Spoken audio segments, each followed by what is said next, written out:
what's shaking, my friends? Welcome back to my channel. Today is the start of my SPFBO9 finalist reading adventure.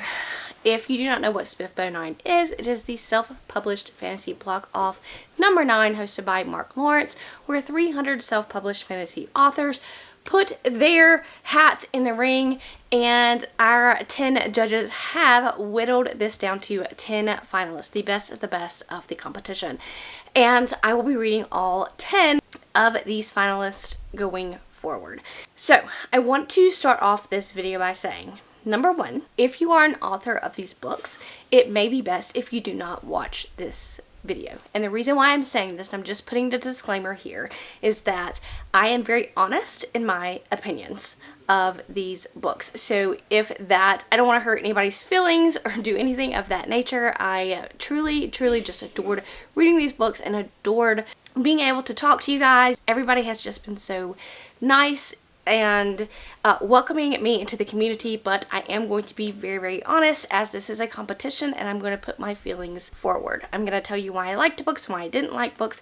This is a vlog style type video, so if you do not want to watch that, then you can click off here. Of course, I am not an official judge, so my opinions don't really have any merit in the competition. I'm just doing this for fun. So with that out of the way, with that being said, I have already read 2 books prior to these books placing into finalists in the competitions, and we're going to talk about those now. The first book that I'm going to review is The Daughter of the Beast by E.C. Greaves. This is a story where we start off and our main character is taken by the beast people and her village is burned and she is held captive. Essentially, she is raised behind enemy lines, so we're kind of in her head figuring out her motivations towards turning her back on the people that she was initially raised by. And I had a lot of issues with trying to figure out the motivations of that. It seemed to me like as she is taken, I can't remember how old she is, but it seems to me like she has knowledge, and I'm not the best in brainwashing and how brainwashing works. I'm just not, but it seemed to me like it was very quick and on the nose of somebody who is, well, I think she's 10, 11. I don't know how old she is when she's taken, but it just seems to me like it was very quick. And so that was not as fleshed out as I wanted it to be. The middle meandered a little bit, but I really enjoyed the introduction of the characters. I enjoyed the characters as a whole. I enjoyed the ending of the story. We just meandered a little bit there in the middle. However, though, I would say that this is a story that I overall enjoyed, that I overall want to continue on with. I did buy book 2, and I do plan to continue on, and I gave this one 4 stars. The next book that I read for this competition was Cold West by Clayton Snyder. I've never read a Clayton Snyder novel before. He has several other works, and this is a novella, and normally I don't get along with novellas, but we are basically following this man whose wife has died. He has 2 sons. He has to care for his sons.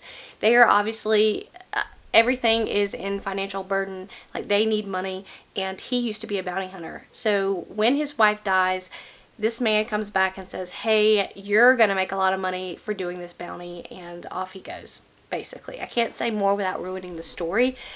This is a fantasy western horror novel, if you will, and I knew nothing about that going in. I had no idea that this had horror elements in it. I just thought it was going to be a fantasy western, as you can kind of tell by the cover. The first chapter, I knew that the writing of Clayton Snyder was superb. He made me literally feel what was on the page, and I can understand why this book does not work for a lot of people. It's very weird. I also call it very weird, but the fact that you can emote those emotions for me just from writings on a page, especially in the first chapter of a book, that is crazy to me. And this is very grimdark, and I think that this is my first real foray into real grimdark. He is not forgiving. This does not let up, and our main character, of course, I understood his motivations. I understood why certain things happen the way that they happen. But this book has a lot of trigger warnings. So if grimdarky death has anything, I mean, I would not. But I overall really enjoyed this book. I can see myself rereading it very soon in the near future. I gave this book 5 stars, and it just hit me right at the right time. and I overly enjoyed this writing, and I cannot wait to delve more into Clayton Snyder's writing. Okay, those were the 2 books that I read prior to the competition. Now we're going to go into me reading some additional books. In this vlog, there will be 3 additional books other than the 2 that I just named, and we'll see how it goes. Okay, so I am back for my first update on The Last Fang of God by Ryan Kirk, and unfortunately it's not a great one. I am going to be kind to myself, and I'm going to put this book down. I have read 92 pages out of 206-ish pages, and I should have known that this would not be a book for me, because here we are, we're doing the fantasy thing, and it's a standalone, it's 256 pages. And if you know me, you know I don't like novellas. And part of the reason why, and this doesn't qualify as a novella, but it's not that far off from one, and part of that is because I don't get enough time with the characters, I don't get enough world building that I like in kind of my epic fantasy. So let me start by telling you what this book is about. This is following this father and daughter, and at the start of the story you find that something is wrong with the daughter, and the father has been keeping a secret about his past and who she actually is from his daughter, and she is being called by his home gods, and if she does not respond to the call in a year, she will die. So that's where we're starting off in the story. And I overall like the characters. I just didn't get enough. What are their motivations? What are this world building? Because you get that there are these gods, but we don't get much about the world before we just zoom off and we go for it. There was a couple of instances in the first chapters where we head hop a couple of times. There was a couple of like metaphors that were like right back to back from each other, which was kind of clunky. There are some timing issues where our daughter and father are meeting this crew on the road, and it's a crew that he knows from his past but hasn't seen him in 2 decades, but somehow the boy, who was 7 at the time that they last saw each other, hasn't seen him in decades, which would make him about 27. He says it's only a few years older than his 16-year-old daughter. Some of these things are, of course, a little bit nitpicky, but we are in a competition, so I'm just trying to give my thoughts. There was a point in the book where our father and daughter are meeting again. Like I said, they're meeting this crew on the road that he apparently knows, and it's a young man, and daughter immediately, she's in love, she's infatuated, she's whatever, and I'm sorry, I can't. And the way that she's 16, and the way that she treats this older man just kind of I just couldn't get down with that. And this girl, who supposedly doesn't know anything about her past, but now she finds out that she has all these magical powers, all of a sudden, you know, she's able to use them and do it well. She's even told by one of the godlike figures that she's not special, but she's unique. So here we are, we have this girl who's not like other girls. And I just couldn't. At 92 pages in, it just was moving too fast. I didn't get enough world building, and I did not get enough character growth in this for me to care about any of the characters.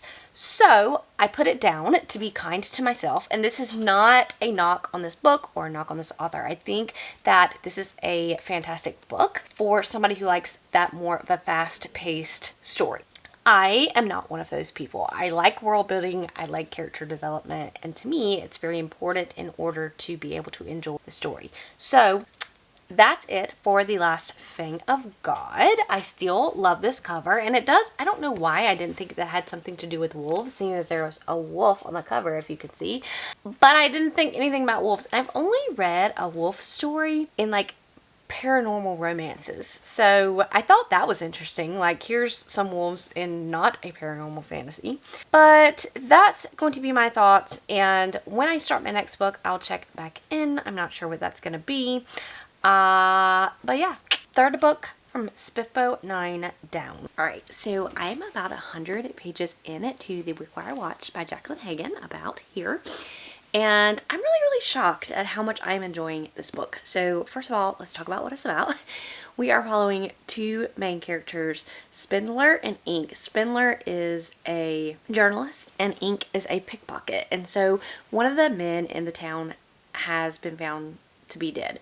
And they say it's from a heart attack. But, oh my gosh, the policemen go, and investigate this death, and they found out, oh my god, he's a colonist. Did you know he was a colonist? And you don't know what that means starting out at the beginning of the story. You do find out what that means, but our journalist, of course, approaches our pickpocket, our thief, and says, hey, if you will go break into this guy's house and see if you can find anything in there, tying him to these colonists, we'll pay you for it anyway. And so the pickpocket goes and he finds several different things, but one of them being a pocket watch. And so then some weird things start happening. Some otherworldly things maybe start happening. So I'm really enjoying my time with this. We're getting kind of like a murder mystery type thing. I think this is a fairly large series. I don't know how many books are currently out. 3, I want to say. I'm not sure about that. Don't quote me. Maybe 4. I don't know. But I am really thoroughly enjoying my time. One thing that I can say about this is that I think Jacqueline Hagan has such a good authorial voice. I also think that her writing is fantastic. There's nothing clunky so far in the first 100 pages I've read. There's nothing out of place. Everything is kind of, just flowing right along rather well. So that's kudos to Jacqueline Hagan.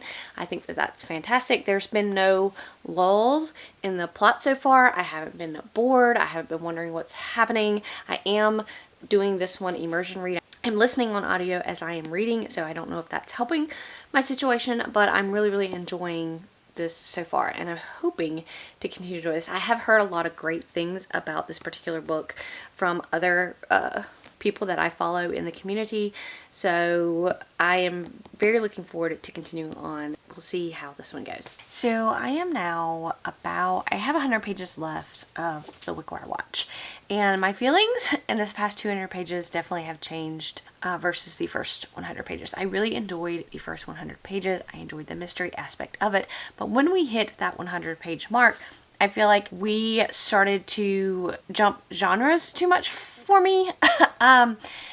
For instance, like I was really, this is going to be a great fantasy mystery kind of plot in the first 100 pages. I was very intrigued with what was going on.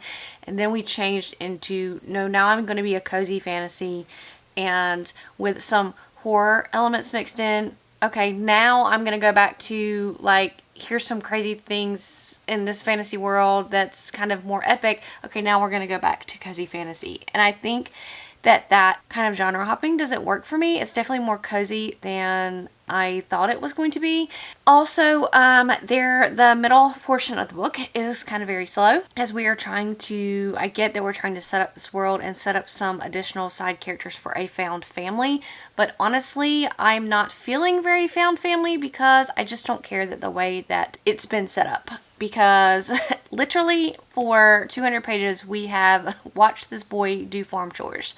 So, like, that's just not interesting to me. And it's kind of, I mean, I can understand why people would love this book. It's cozy. There are some mystery elements to it. There's a cool magical people in this that I really like and I would really like to explore. But unfortunately, like I said, for the past 200 pages, we have been watching this boy do farm chores. And I mean, I get the coziness of that and the coziness vibes, but it's just not for me. And we're supposed to fall in love with these characters he meets while he's doing the farm chores, but I'm so put off by the fact that we've spent so many pages like just watching this boy do everyday life and meeting all of these other characters that I just don't feel connected with these characters. So anyway, I say that to say that also, we're not getting answers as fast as I would like to. Also, I think that this is going to be a very long series, and I think that's where I struggle. I struggle with long series. If you have a really great overarching plot, I really like it, but you have to have, each book has to have its own engaging plot. And sometimes I feel like this is probably why this is like going to be a setup book, because it's such a long series, if that makes any kind of sense. I am hoping that we get some more answers, some more intriguing things happening in this book in the last 100 pages. I will update when I finish the book. So, I have now finished the Wickwire Watch. I'm here to tell you that the last 100 pages, I'm happy to say, were excellent. And so, I'm torn on this book because I loved the first 100 pages. The 200 pages in the middle were so-so, and then the last 100 pages were excellent, in my opinion. So I definitely will continue on in this series. My interest is piqued, and I have to know what happens next. My main concern with this is, again, the found family tropes, the coziness of it in that 200 pages. There are too many characters for me to like the found family trope. I like less characters. Yes, I like a found family, but I like less characters in our found family because this one had too many characters and I felt like I couldn't get to know the characters in the found family, so therefore the found family didn't connect with me as much as it probably did other people. But I ended up really enjoying the mystery of this. I think that this is going to be great for fantasy readers, but cozy. It's more cozy fantasy, but definitely fantasy, and it's weird because I feel like the last 100 pages of the book was more fantastical and less cozy. So it kind of went from really interesting fantasy, cozy fantasy, to really some dark, interesting fantasy again. So definitely I'm intrigued to continue on, and I overall enjoyed my time with this. I will say that Jacqueline Hagan, man, can she write. This felt like there was no clunky bits, there was nothing that I questioned, nothing that I thought, that sounds weird. This book was excellently written and executed. So congratulations to Jacqueline Hagan for being in Finalist in SPFBO9, and this is one that I can see getting up there, getting in the top, one of the top spots in SPFBO9. Alright, so I will see what I'm going to read next, and I'll catch you when I'm a little bit into it. Okay, so I'm looking rough, but that's okay. I have started reading Hills of Heather and Balm by K.E. Andrews, and I'm 135 pages in.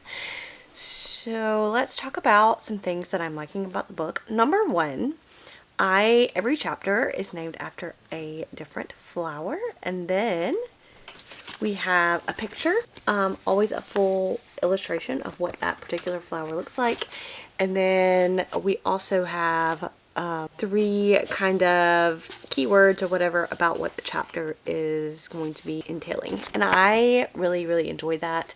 I think this book is beautiful. It's a beautiful cover. The illustrations inside are beautiful, but let's talk about the work inside.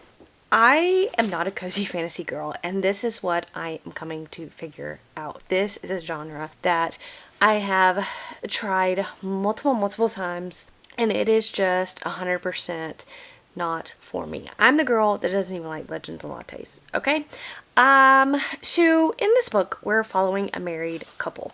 Yes, they are already married. I really appreciate that, and we do get flashbacks to how their love story started and how they met, so I also appreciate that. But we need more married couples in fantasy for sure, but there's a magic system in here, and he has magic and she has magic, except her magic is forbidden, and so people are after her to basically capture her and kill her, and it's them running away from the people and then finding some things and getting cozy, and then running away and finding people and getting cozy. I'm guessing is what's going to continue to happen throughout the book. My first thoughts. It is very purpley prose, which if it works for you, it's great. Normally purple prose books, I think of like The Night Circus or The Starless Sea or something like that. Like, they don't work for me. I'm not particularly jiving with this. I also like disability representation. Our main character, which I do like, it says she's like 30 and she has this severe arthritis, and of course I do like disability representation, but in here I think it is like overdone, flashy to be like, hey, by the way, if you didn't know I have arthritis, I'm going to throw it at you again. In the next paragraph, here it goes. If you didn't know I have it, I'm going to throw it at you again. And like, I think in the first 20 pages, like, it was mentioned 5,000 times.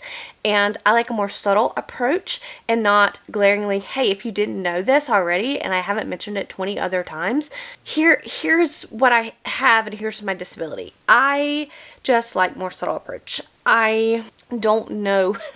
I just don't really know how I feel about this. I don't know if I'm going to be kind to myself and kind to the author by saying this is just not a book for me. I do think that the world is very intriguing. I am interested in all the magic systems, but the coziness, I'm not. Because every time in cozy fantasy and you try to have a plot, like, there's evil people after you. And so I don't understand why you're in fear for your life and there's evil people after you. That during the calm, you can just be calm and collected and cozy. I just don't understand it. And it's also in the Wickwire Watch, if you earlier in this video when I read that one, my complaints were in that one, here you go, you have something that's happening and then we're having a lovely day. It's fine that something serious just happened, but we're gonna go about our business. And it doesn't work for me, and it's great if it works for you. Something that really jives me in a lot of books I've been reading is that character relationships are not developed as well, and I'm not talking about necessarily the couple in here. I think that is very well done, but I'm at the part where we bring another character into the story and basically it's just telling you, hey, a week's passed and these people have grown close and I'm supposed to believe in their relationship. It's a lot of telling and not showing, and I don't believe in the relationship of the characters. I don't feel like they should have the bond that they do. I want to love these books, y'all. I really do. But I do agree with somebody who said, like, everything this year in SPFBO is just very niche. And a very niche group of people will love these books.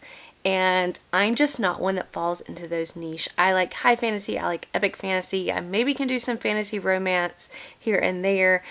I like fantasy horror. I don't know, but I am not jiving with these quiet, cozy fantasy novels. So I may DNF this just because of the fact that I'm not doing this competition. I'm not an official judge. I'm not doing this with anybody, but I'm doing this for myself. If I was doing this for an official competition or with anybody else and trying to rank these books, I would finish this. I would not DNF this, but I am going to DNF this because I think I am, because I'm just going to be kind to myself and kind to the author, and there is an audience out here. If you like cozy fantasy, this book is for you. The romance is fantastic, as you can see.